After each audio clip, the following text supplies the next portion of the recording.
We just got a fresh update on the robbery incident that took place in Abuja. Yes, the one that claimed the life of Arise TV reporter Somtochukwu. We just learned that she's not the only one that died in that robbery. The security man in charge of the compound also lost his life during the process. It is possible that he was shot by the robbers before they commenced their operation. According to an eyewitness report, the robbers came in their numbers, amounting to up to 15 armed robbers, fully armed with guns and machetes. That before they commenced their operation, the robbers divided themselves into a group of three to make sure they rob all the apartments in that building. So apart from the security guy that was shot, Somtochukwu is the only occupant of that building that lost her life. Before we go into details of what transpired that night, kindly hit the like button, subscribe to our channel, and drop your view in the comment section. Initially, we heard she was shot by armed robbers, but later, according to news making rounds now, she fell from a three-story building. According to her neighbor, who gave his own version of the story, that Somtochukwu lived upstairs and the robbery was going on downstairs. Somtochukwu got the information earlier and she started screaming. She started shouting. Some of her neighbors said her voice woke them up. Mind you, most of her neighbors were already asleep at this time because it was already past 3 a.m. in the morning. But the big question here is, at what point did Somtochukwu jump from the three-story building? We cannot place our mind on this. If you have any view on this, drop it in the comment section. We learned that the robbery lasted for about less than 20 minutes.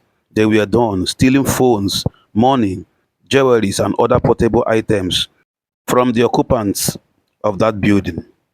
So it was after the robbery that the people discovered that Somtochukwu has fallen from her apartment, three-story building, and was lying on the floor on her own pool of blood, somewhere at the backyard, not at the front, but at the backyard.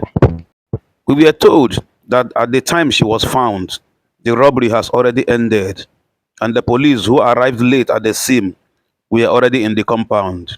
It is also a big shame that the police refused to take her to the hospital because there was no fuel in their vehicle.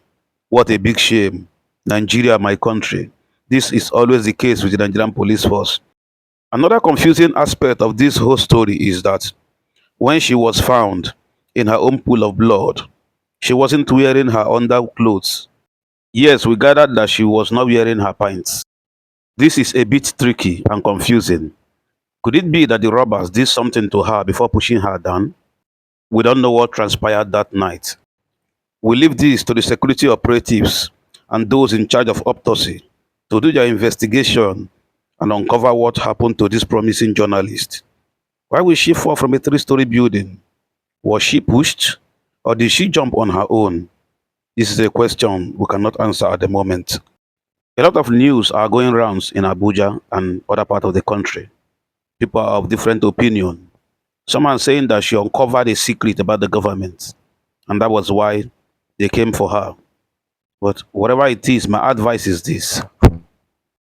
If suddenly you find yourself in a robbery, try to stay calm and don't make sudden moves. Yes, of course, sudden moves could be dangerous. Your life is more important than money. Never risk your life by jumping from a high building. Look for a safer way to escape. Anytime you enter an apartment, always know where the exit door is. After experiencing a scary event, don't keep it inside. Talk to someone you trust or seek help. As a community, we should look out for each other and report suspicious movement to the security operatives. And to our policemen and security operatives, please try to respond on time.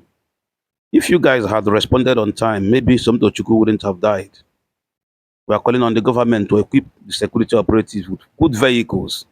These vehicles should be fueled, and the operatives should be well armed to combat crime and other trouble in the society. Life is precious, and while we cannot predict danger, we can prepare ourselves with awareness and safe decisions. We have come to the end of this video. Thank you for joining us on this journey. Please subscribe to our channel. Drop your opinion at the comment section. I'll see you in the next video.